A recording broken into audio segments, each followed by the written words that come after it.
Well, I'm here with Mitch, who's been with Legacy for a few years now. We sponsor him, and I don't need to tell most of you who've sort of been on social media how well this guy's done.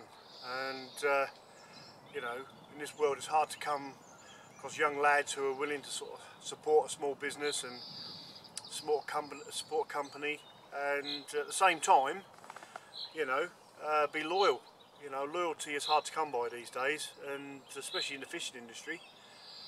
And so it's a real pleasure to you know, supply this guy with bait and his catches, and the way he conducts himself on and off the bank is superb. We're at Kevin Melby. Stefan, how do you pronounce this word place? Kevin Mabley Lakes. Kevin Mabley. See, Kevin Mabley. Now I know what that is. See, now spelled actually C-E-S, so I've been calling it Stefan Melby. You're in peg 12. Why did you pick 12? Because when we were walking around here, as soon as we arrived, there was fish crashing absolutely everywhere in front of peg 12, and I think everybody wanted it, to be honest. Yeah, I'm not going to lie. Yeah. I was gutted when you took it. You come out first in the draw. That does help, doesn't it? Yeah, definitely. Yeah, I'm not going to lie. I did want this peg, but in fairness, he's slowed down, hasn't it? Yeah, he slowed down. I had the first 24 hours was quite productive, and then it's just quietened right off the last 24 hours. It's incredible. You know, I mean, I haven't had a fish now for over 24 hours myself. No. I mean, I'm in peg 3 over there. All my fish have come at night. I've not had nothing during the day. Yeah. Whereas pegs 7 and 8, well, they were slow starters, but they've had, I think they've had like 15 between them. Yeah, for being 9th out the door for Josh, he's done pretty well, I think. Yeah, it's Jed, yeah. Josh is a lad that we'll meet later, and again, he's another angler that's been with Legacy for a while now, hasn't he? Yeah. He's sort of consistently stayed with us, and Definitely. you know. So I mean, obviously, I'm an old man now, you know, in the industry and fishing and stuff. What made you get into carp fishing specifically? Because every youngster seems to want to go into carp fishing and not worry about as the geese come in and disturb our filming. But yeah, so obviously, what made you? Did you come straight into carp fishing, or was you sort of like myself? I you know, started off sticklebacks with a matchstick and size sort of 18 hook. Yeah. Well, I started off just when I was about 5 or 6, just going down the river with my dad, and started building myself up really, went into match fishing, and then about 5 years ago I came into carp fishing and carried on. I basically had to choose between carp or match, and I chose carp, and I've done pretty well, I think. Yeah, I think you have, you have. I mean, your catch rates are extraordinary in some cases, you know, and like us all, even when, you know, we have you know, red letter days as we call it, there's always them days where you think, what am I doing wrong? Yeah. You know, your confidence in your rigs, your confidence in the bait, your confidence in the swim you're in, but for some reason, you know, these fish don't want to know, and I've had plenty of them days, you know, but with carp fishing, there's a lot of lakes to choose from where I'm from. I'm obviously East Anglia way, and you're obviously South Wales. Yeah. Is there much for you guys around here, sort of for carp fishing? Obviously you got Kevin Melby. There's not too many lakes really. You got here, you got my local, which is Hendra Lake. My syndicate, which I'm on, is Lambie Lake, and the Wharf really. That's only about it. Yeah, because there's no Welsh record come from the Wharf. Yeah, the old dock, £40 it is, the Welsh record. The Welsh record used to be in a lake called Rose Park. It's about half an hour drive from here, and that was £48. It died about 2-3 years back. Is Rose Park still going? Or yeah, Rose Park's still going, but that was the only really decent fishing. Really? Nice, there's some really old stunners in there, but they just seem to died off the fishing as soon as the Welsh record's gone, really. It's a shame, isn't it? I mean, there's waters around my way. I mean, it's St Ives had the fat lady in at 50. As soon as she died, the syndicate membership dropped off, and you know. But now, you know, with obviously the other fish in there, they're growing on, and there's some, you know, some big chunks to be had in there these days. It's the same with sort of, you know, when Two Tone died. I know a lot of people pulled off that syndicate.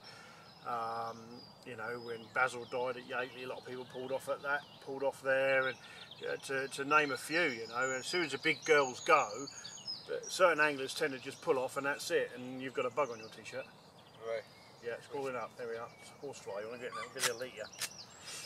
Yeah. And it, like I say, it is. You know, are you specifically? I mean, do you just enjoy it, or do you want to target the big fish all the time, or are you sort of? I mean, for me, there was a period in my life when I was about sort of 19, 20, I suppose, where I just wanted the biggest fish in the lake. Yeah. Is that what you? Is it, or you just go out, enjoy going out? I do it just for enjoyment, but it's always nice to put a decent fish on the bank. Yeah. And I fish lakes with some fish that don't even go over £20. Yeah. And it's just enjoyment, really. That's the beauty of it, isn't it? You know, most of us sort of, you know, go out and then just enjoy fishing. There's a lot of clickiness and a lot of, you know, especially on social media. There's a lot of sort of what I call keyboard warriors. Yeah. That you know, if you have a decent fish, they don't say, "Oh, well done, mate." Oh, you know, fantastic and all that. You'll get that from decent anglers, but you'll always get that one. Oh, you ain't got your hand hooking mat right, or you haven't got this right. Oh, you should have done that. Yeah, what did you use? What did you catch out on? You know, and all this lot. The end of the day is fishing and carp fishing is a hobby, and so many people forget that. I do this for hobby. Yes, I run a business, but I run it for my family. I'm trying to earn a living for my family. Yeah. You're happy with the products, clearly. Yeah. You know, what's your favourite? Dead mixed plum. Oh, don't. Everybody's all. That is a bait, I must admit. That's caught me more fish than any other.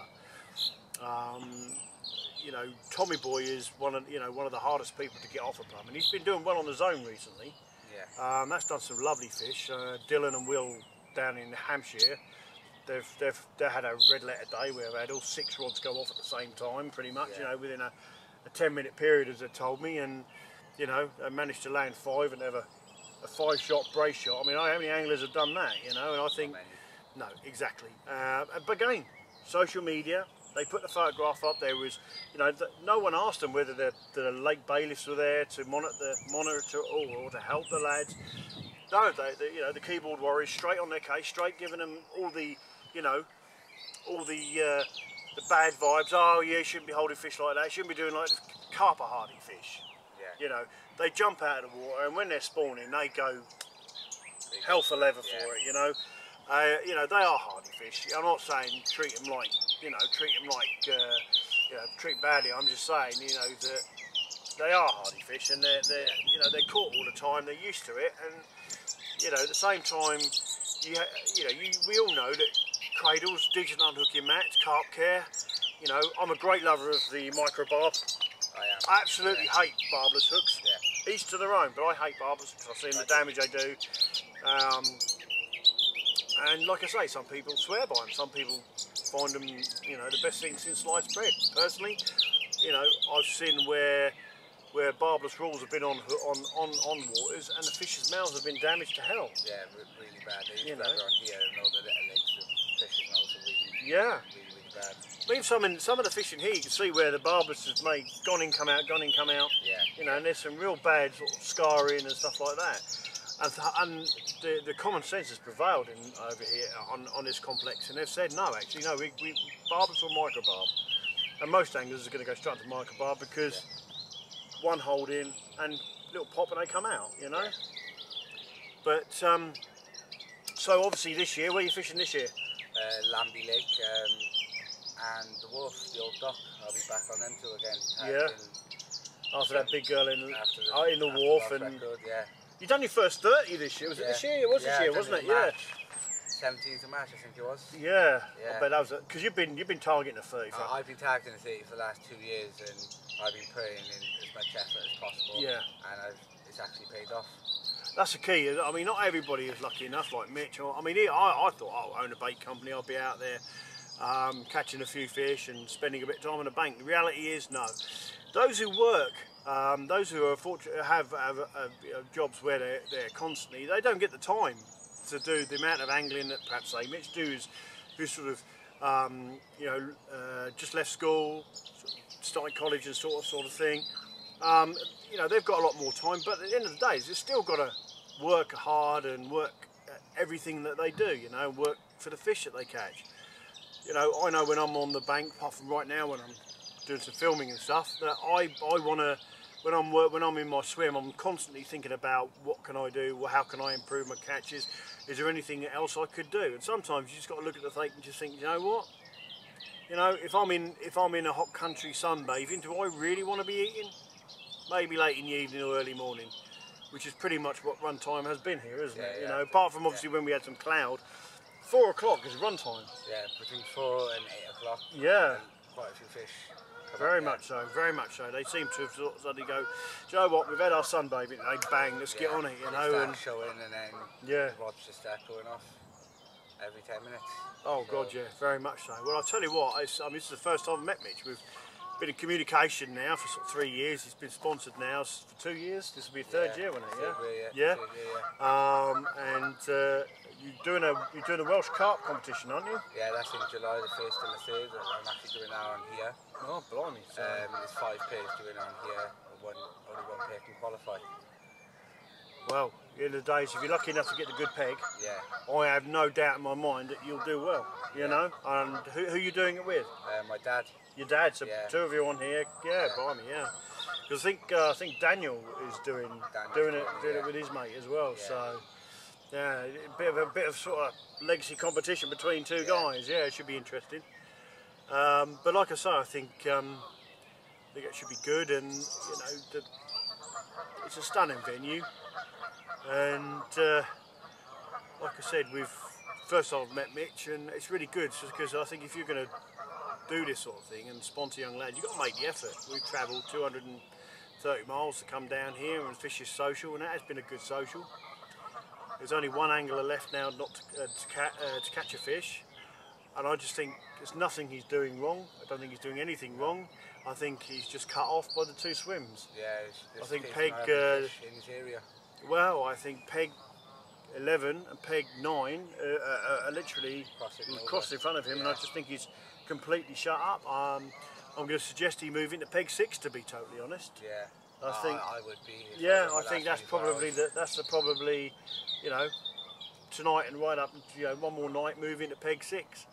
Yeah. I think there's fish in front of him. He can cast out. Definitely be coming out around that area. So. Yeah, exactly. I think that'd be a good shout for him to move. I think, you know, there'll be a few more fish come out today. Hopefully, most of us, I think, are going to switch to zig. So I'm going to go on the adjustable zig today. I'm going to make mine, to put mine, you know, a lot up. Just check the levels of where they may feed. Start off, say 3 foot underneath the surface. Move up to 2 foot underneath the surface. The fish, to me, look like they're about 2 foot underneath the surface. So maybe that optimal level will be about 3 foot under the surface. I've got one just under the surface at the moment and one about 2 foot under the surface. Yeah, yeah. I think, like I say, if they're cruising above it and, you know, like a bright white or a bright yellow, they might come down and think, what on earth, let's have some of that, you know. Hopefully they will, but we've certainly picked a good week for fishing, haven't we? Yeah, really. Definitely. We had some cracking weather. Yeah, no rain. Yeah, we had the rain there, didn't we? Very much so, buddy. How many's that now, mate? 3. Number 3 now. And the next we'll go down top off the red big corn.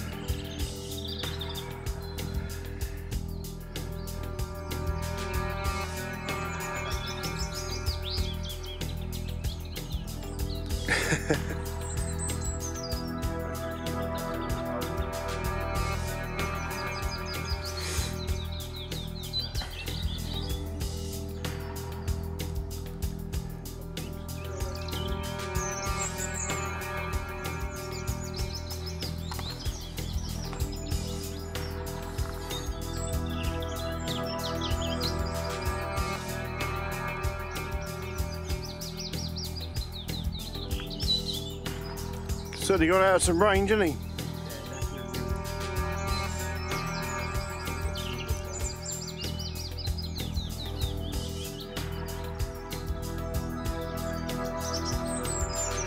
I think one of the rules they've changed here at South Melby is that this microbarb, isn't it? They've allowed that now, and I think You know, when you've got big fish in the water, got a good head of 20s in here, a few 30s, you know, you want one hook hold, not one hook hold and a cut and then another hook hold.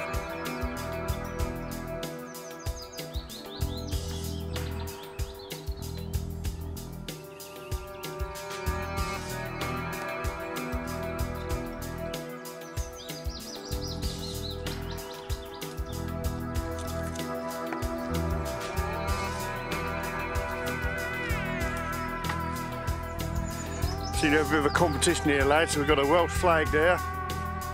Comes Josh.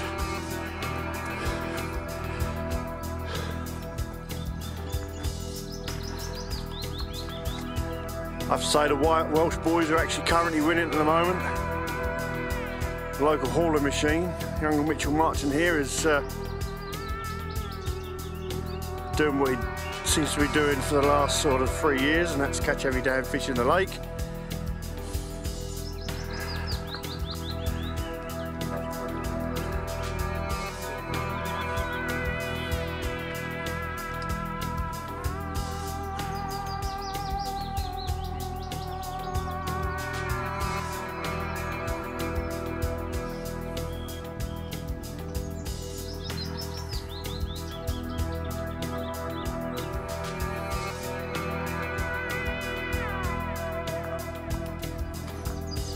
You've not had one, I hear. Are you letting your Welsh boys down? Your dad's had one, hasn't he? Oh, that must be more humiliating. How'd you cope with that? Because I know from my son's point of view, when I beat him, he doesn't like it. Oh no, it's what fathers do though, isn't it? You'll get one, I know that, I know that. Starting to think that Mitch here is into a roach.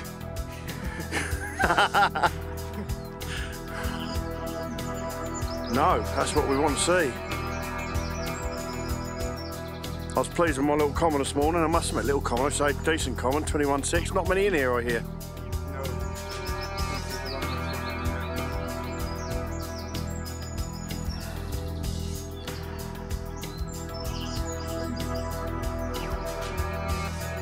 For those who don't know, this used to be a trout fishery. And the owner of the complex thought it'd be a very good idea and move with the times and understand that carp fishing is now a massive industry in this country now, as well as England,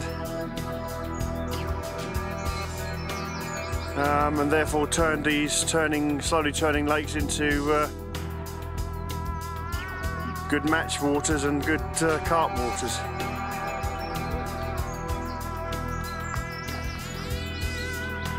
That looks a good fish, Mitch, I'll be honest with you.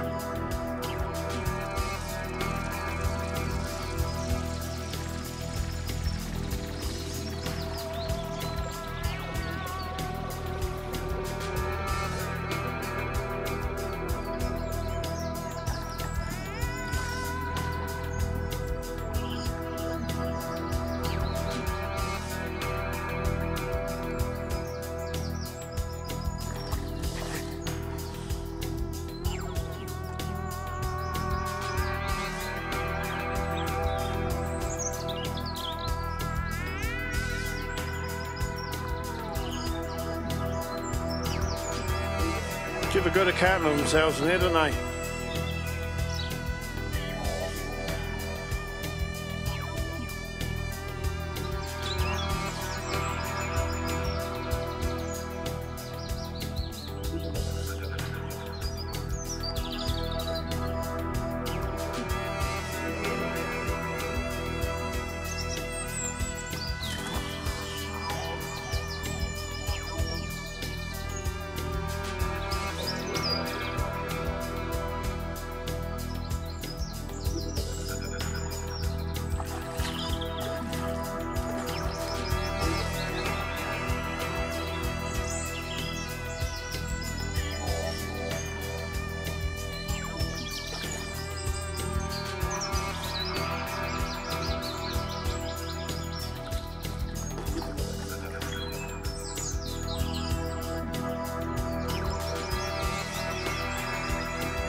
Oh, well done, mate.